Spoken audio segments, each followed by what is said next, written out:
Export நேயர்களுக்கு வணக்கம். Tamil Thalaivas Haryana Steeles ஒரு ரிவெஞ்ச் மேட்ச் நடந்துச்சு. தமிழ் தலைவாஸ் ரிவெஞ்ச் எடுத்தாங்க. செம்மையான ஒரு பழிவாங்குதல் செஞ்சாங்க அப்படின்னு சொல்லணும். இதுக்கு முன்னாடி ஹரியானா ஸ்டீல்ஸ் கூட தமிழ் தலைவாஸ் விளையாடும் போது கூட ரொம்ப ரொம்ப க்ளோஸ் மேட்சா தாங்க இருந்துச்சு. ஒரு பாயிண்ட் வித்தியாசத்துல தான் அவங்க ஜெயிச்சாங்க. அந்த அளவுக்கு தமிழ் தலைவாஸ் கூட ஒரு க்ளோஸ் ஃபைட் இருந்துச்சு. ஆக்சுவலா அந்த பீரியட்ல, அதாவது தமிழ் தலைவாஸ் எப்போ ஹரியானா ஸ்டீல்ஸ் வந்து ஒரு பாயிண்ட் வித்தியாசத்துல தோத்தாங்களோ அந்த டைம்ல எல்லா டீமுமே அவங்களுக்கு ரொம்ப பயங்கரமான தோல்வி தந்துச்சிட்டு இருந்தாங்க ஹரியானா ஸ்டீலர்ஸை எதிர்த்து. சோ அப்பவே நான் வந்து சொல்லியிருந்தேன் என்னோட ஃபீட்பேக்ல, தமிழ் தலைவாஸ் வந்து செம்மையா விளையாண்டு இருந்தாங்க. இதே பெர்ஃபார்மன்ஸோட விளையாண்டாங்கன்னா அடுத்த மேட்ச்ல செம்மையா ஈஸியா ஜெயிக்கலாம் அப்படின்னு சொல்லியிருந்தேன். ஆனா அந்த மொமெண்டத்தை வந்து தமிழ் தலைவாஸ்னால கேரி ஃபார்வர்ட் பண்ண முடியல. இன்னைக்கு இந்த ரிவெஞ்ச் மேட்ச்ல ஹரியானா ஸ்டீலர்ஸ் கூட ஒரு ரிவெஞ்ச் மேட்ச்ல செம்ம பெர்ஃபார்மன்ஸ் பண்ணிருக்காப்ல. போன மேட்ச் மாதிரியே தான் ஃபர்ஸ்ட் 20 நிமிஷம் வந்து அர்ஜுன் தேஸ்வாலால பயங்கரமான பெர்ஃபார்மன்ஸ் பண்ண முடியல. அதுக்கப்புறம் ஒரு கொலவெறி பெர்ஃபார்மன்ஸ் பண்ணாரு, செம்ம பெர்ஃபார்மன்ஸ் பண்ணாரு.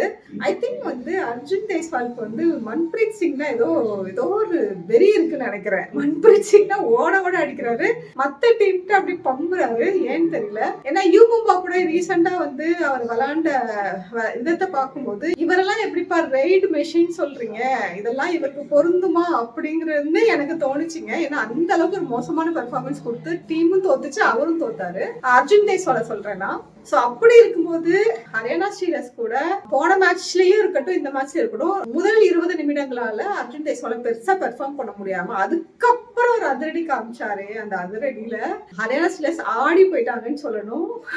அந்த மேட்ச் டர்னிங் பாயிண்டே வந்து அந்த 21வது நிமிஷத்துல இருந்து 30 நிமிஷம் தான் செம்ம பெர்ஃபார்மன்ஸ் கொடுத்தாரு. அந்த டைம்ல 2 தடவை டக்குன்னு ஹரியானா ஸ்டீலர்ஸ் வந்து ஆல் அவுட் ஆகிறத பார்த்தோம். இதுல வந்து டிஃபென்ஸும் செம்மையா பெர்ஃபார்மன்ஸ் பண்ணியிருந்தாரு. தமிழ் தலைவாஸ்க்கு இந்த பிளேயர்ஸை கரெக்டா ரெகக்னைஸ் பண்றதுல ஏதோ பிரச்சனை இருக்குன்னு நினைக்கிறேன். நான் வீடியோ கடைசியில சொல்றேன். சோ இந்த மேட்ச்ல முதல் 10 நிமிஷம் பார்த்தோம்னா அதுவும் முதல் ரைட்ல வந்து அர்ஜுன் தேஸ்வால் போறாரு, அவரை வந்து டேக்கிள் பண்றாங்க. அதுவும் டேக்கிள் பண்ணிட்டு அவரை வந்து அந்த டிஸ்போஸ் பண்ற மாதிரி தான் இருக்குல்ல.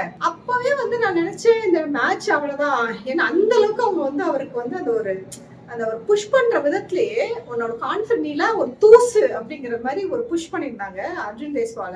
அவரு ரொம்ப ஒரு டிசப்பாயிண்ட் ஆன மாதிரி இருந்துச்சு அவரோட ஃபேஸ் எக்ஸ்பிரஷனை பார்க்கும்போது. அப்ப கூட நினைச்சேன், சரி இந்த மேட்சும் அர்ஜுன் தேஸ்வால் வந்து காலி பண்ணிடுவாரு. ஏன்னா ஃபர்ஸ்ட் டேக்ல இந்த மாதிரி ஒரு இப்படி பண்றாங்க, இவ்வளவு டாமினேட் பண்றாங்க ஹரியானா ஸ்டீலர்ஸ். இவரால அது ரியாக்டே பண்ண முடியல, ரொம்ப மூஞ்சி தொங்கி போய் போறாரு. கண்டிப்பா இவர் வந்து பவுன்ஸ் பேக் ஆக மாட்டாரு, இதோட மேட்ச் வந்து இப்படியே தான் போகுது, இப்படியே அப்பர் ஹேண்ட் எடுக்க தான் போறாங்க அப்படின்னு நினைச்சிட்டு இருந்தேன். ஃபர்ஸ்ட் 10 மினிட்ஸ்ல அர்ஜுன் தேஸ்வால் வெறும் 2 பாயிண்ட் 3 பாயிண்ட் அந்த மாதிரி தான் ரொம்ப கம்மி பாயிண்ட்ஸ் எடுத்திருந்தாரு. அவங்க வந்து சூப்பர் டேக்கிள் பண்ணியே பயங்கரமா வந்து பாயிண்ட்ஸ் வந்து பில்ட் பண்ணிட்டு இருந்தாங்க. ஃபர்ஸ்ட் வந்து நம்ம 7 அவங்க 10, அப்போ வந்து 3 பாயிண்ட் வித்தியாசத்துல இருந்தாங்க. ரோஹித் கொஞ்சம் சப்போர்ட் பண்ணதுனாலதான் அந்த 7 பாயிண்ட் நம்மளால எடுக்க முடிஞ்சது அப்படிங்கறத நம்ம ஒத்துக்கணும். ரோஹித் வந்து கரெக்டான டைம்ல, மேபி அவர் புது பிளேயர்ங்கிறதுனால அவங்களால ரோஹித் எப்படி விளையாடுவாருன்னு ப்ரெடிக்ட் பண்ண முடியலையா அப்படிங்கிறது தெரியல. ஆனா ரோஹித் கரெக்டான சப்போர்ட்டிவ் ரோல் பண்ணிட்டாப்ல அர்ஜுன் தேஸ்வாலுக்கு. அதனால நம்மளால வந்து ஒரு 3 பாயிண்ட் டிஃபரன்ஸ்ல நம்ம கொண்டு வந்தோம். சோ எனக்கு 10 நிமிஷம் முடியும் போது கூட எனக்கு வந்து அர்ஜுன் தேஸ்வால் மேல ஒரு பெருசா நம்பிக்கை இல்ல இந்த அளவுக்கு. ஏன்னா நம்ம முன்னாடி மேட்ச் பார்த்துட்டு இருக்கோம், ஹரியானா ஸ்டீலர்ஸ் கூட நல்லா விளையாண்டு இருந்தா கூட அவரோட யூமும்பா கேம் எல்லாம் பார்த்து சரி ஓகே எப்படி நடக்குதுன்னு பார்ப்போம் அப்படின்னு சொல்லி பார்த்துட்டு இருந்தேன். அப்புறம் வந்து 11th மினிட்ல இருந்து 20th மினிட்ல வந்து ஹிமான்ஷு செம்மையா பெர்ஃபார்மன்ஸ் பண்ணியிருந்தாங்க. செம்ம பெர்ஃபார்மன்ஸ் பண்ணாரு. அவரும் ஒரு டச் பாயிண்ட் எடுத்து போனஸ் போட்டு ஒரு டீம் கொஞ்சம் வந்து தேவையான டைம்ல ஒரு பாயிண்ட் எடுத்து கொஞ்சம் வந்து மோட்டிவேட் பண்ணி எடுத்துட்டு வந்துட்டு சொல்லணும். அப்ப கூட நம்ம வந்து 13-15 அவங்க தான் 2 பாயிண்ட் லீடிங்ல இருந்தாங்க, நம்ம வந்து 13 பாயிண்ட்ல தான் இருந்தோம். சோ அந்த 21ல இருந்து 30 நிமிஷத்துல அர்ஜுன் தேஸ்வால் ஒரு விஸ்வரூபம் எடுத்தாரு பாருங்க. 2 தடவையோ 3 தடவையோ ஹரியானா ஸ்டீலர்ஸ் டக்குன்னு ஆல் அவுட் எடுத்தாங்க. அப்போ வந்து நம்ம அந்த 10 நிமிஷத்துல மட்டும் நம்ம 13 பாயிண்ட் எடுத்திருந்தோம், எக்ஸ்ட்ரா எடுத்திருந்தோம். அதாவது நம்ம 18 பாயிண்ட், அவங்க வெறும் 5 பாயிண்ட் அந்த மாதிரி வந்து பெர்ஃபார்மன்ஸ் பண்ணியிருந்தாங்க. செம்ம பெர்ஃபார்மன்ஸ். அது எல்லாமே அர்ஜுன் எடுத்தது எல்லாமே சூப்பர் ரைடு. அந்த அவரோட ஃபுல் பவரை காமிச்சு அந்த 10 மினிட்ஸ்ல விளையாண்டாரு. சரி, அதுல வந்து 9 பாயிண்ட் டிஃபரன்ஸ் இருக்கு. ஹரியானா ஸ்டீலர்ஸ் ஒன்னும் சாதாரண டீம் தான் இல்ல, செமையா கம்பேக் கொடுப்பாங்க, அப்படி ஒன்னும் விட்டுற மாட்டாங்க அப்படின்னு தான் நானும் நினைச்சிட்டு இருந்தேன். அந்த ஏன்னா 9 பாயிண்ட் டிஃபரன்ஸ் தான் இருந்துச்சு. ஏன்னா 10 நிமிஷம் இருக்கு, 9 பாயிண்ட் டிஃபரன்ஸ்ங்கிறது கபடியை பொறுத்த வரைக்கும் ஒரு பெரிய விஷயமே கிடையாது.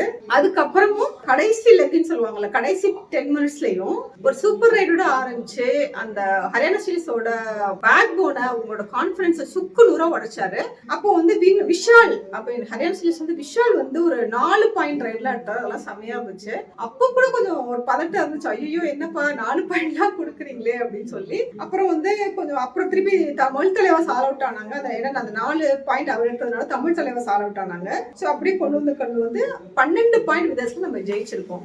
ஆக்சுவலி இதெல்லாம் வந்து ஹரியானா ஸ்டீலர்ஸ் வந்து கொஞ்சம் கம்பேக் கொடுத்தாங்க. அப்படி இல்லைன்னா நிறைய பாயிண்ட் வித்தியாசத்துல நம்ம ஜெயிச்சிருக்கலாம். அந்த அவங்க கொடுத்த கொஞ்சம் கம்பேக்னால வெறும் 12 புள்ளி வித்தியாசத்துல தான் நம்ம ஜெயிச்சிருக்கோம். ஏன்னா அந்த புள்ளி வித்தியாசங்கள் என்பது இனிமே ரொம்ப முக்கியமா பார்க்கப்படும். ஏன்னா முன்னாடிலாம் வந்து தோத்த டீமுக்கு வந்து 7 புள்ளியில வித்தியாசத்துல தோத்தாங்கன்னா 1 புள்ளி கிடைக்கும். டைல தோத்தாங்கன்னா 3-3ன்னு பாயிண்ட்கள் பகிர்ந்தளிக்கப்படும். வின்னிங் டீமுக்கு 5 பாயிண்ட் கொடுத்துட்டு இருந்தாங்க. இப்ப அதெல்லாம் கட் டவுன் பண்ணிட்டு வின் பண்ணா 2 பாயிண்ட், டை பிரேக்கர்ல தான் போய் மேட்ச் முடியும். அதாவது டை ஆகாது, டை பிரேக்கர்ல தான் போய் யாரு வின்னர் லூசர்ங்கிறத அனௌன்ஸ் பண்ணிடுவோங்கிற மாதிரி ரூல்ஸ் வந்ததுனால இந்த பாயிண்ட்ஸ் தான் ரொம்ப குரூஷியலா இருக்க போகுது அப்படிங்கறதுல எந்த மாற்று கருத்தும் இல்ல. சோ நான் சொன்னேன்ல, இந்த தமிழ் தலைவாஸ்க்கு எந்த பிளேயரை வந்து கொண்டாடுறது அப்படிங்கறதுல ஏதோ வந்து ஒரு செட்பேக் இருக்குன்னு நான் நினைக்கிறேன்.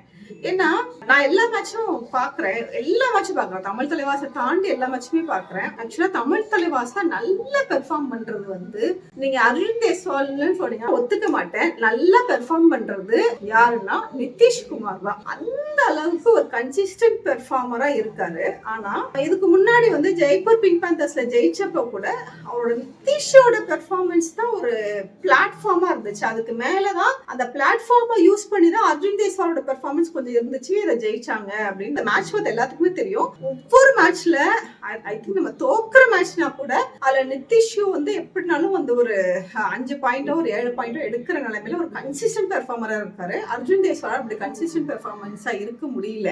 ஆனா தமிழ் தலைவாஸ் யார வந்து வின் பண்ணா கொண்டாடுறாங்கன்னா அர்ஜுன் தேஸ்வால தான் கொண்டாடுறாங்க. நிதிஷ்க்கு அந்த ஒரு கிரெடிட்டே போன மாதிரி எனக்கு தெரியலங்க. இது என்ன அரசியல் எனக்கு புரியல. ஒருவேளை இவங்க ரைடர் தான் கொண்டாடுவாங்க, டிஃபெண்டரை கொண்டாட மாட்டாங்களா அப்படிங்கிற ஒரு கேள்வியும் இருக்கு. ஏன்னா போன வருஷமும் அந்த பையன் தான் டாப் டிஃபெண்டரா இருந்தாப்ல. இந்த வருஷமும் நீங்க டிஃபெண்டர் லிஸ்ட்ல பாத்தீங்கன்னா நிதிஷ் தான் டாப் டிஃபெண்டர்ல இருக்காரு. அதுவே வந்து ஆப்போனன்ட் டீமுக்கு ஒரு பீதியே கிளப்பும். டாப் ரைடர் லிஸ்ட்ல அர்ஜுன் தேஸ்வால் இல்ல, ஆனா டாப் டிஃபெண்டர் லிஸ்ட்ல நிதிஷ் இருக்காங்க. அந்த ஸ்டாட்டிஸ்டிக்ஸே வந்து ஆப்போனன்ட் டீமுக்கு வந்து ஒரு பயத்தை உண்டாக்கும். அதனால நிறைய பேர் வந்து நிதிஷ் சைடு போக மாட்டேங்கிறாங்க. சோ இப்படி இருக்கும்போது தமிழ் தலைவாஸ் வின் பண்றதே எப்பாவது வின் பண்ற மாதிரி இருக்கும். நம்ம சோ ஒரு வின் நடக்கும்போது விக்டரிக்கு கான்ட்ரிபியூட் பண்ண எல்லா பிளேயர்ஸுக்குமே வந்து நம்ம அந்த ஒரு செலிப்ரேஷன் கொடுக்கணும். இப்போ நீங்க அந்த தமிழ் தலைவாஸ் பேஜஸ் எல்லாம் போடுறாங்களா, அதெல்லாம் பாத்தீங்கன்னா அர்ஜுன் தேஸ்வாலை மட்டும் தான் போர்ட்ரே பண்றாங்களே தவிர அந்த விக்டரிக்கே முக்கியமான காரணமா இருக்கிற நிதிஷ் எல்லாம் அவங்க எங்கேயுமே வந்து ஒரு போஸ்டர்ல கூட ரிலீஸ் பண்றது இல்லை. அப்படிங்கும்போது அது ரொம்ப கஷ்டமா இருக்கு. இதனால நிறைய மன வருத்தங்கள் உருவாக்கும். அவருக்கு ஒரு கேள்வி இருக்கும்ல, எப்பா நீ ஒரு கன்சிஸ்டன்ட் பெர்ஃபார்மரா இல்ல, நான் தான் கன்சிஸ்டன்ட் பெர்ஃபார்மரா இருக்கேன், என்ன எங்கேயாவது ஒரு ஓரத்துல ஒரு போஸ்டர்ல போடலாம் அப்படின்னு இருக்கும்ல. ஏன்னா மத்த டீம்ஸ் எல்லாம் வந்து அவங்க நல்ல பெர்ஃபார்ம் பண்ற பிளேயர்ஸை வந்து அவ்வளவு கொண்டாடுறாங்க.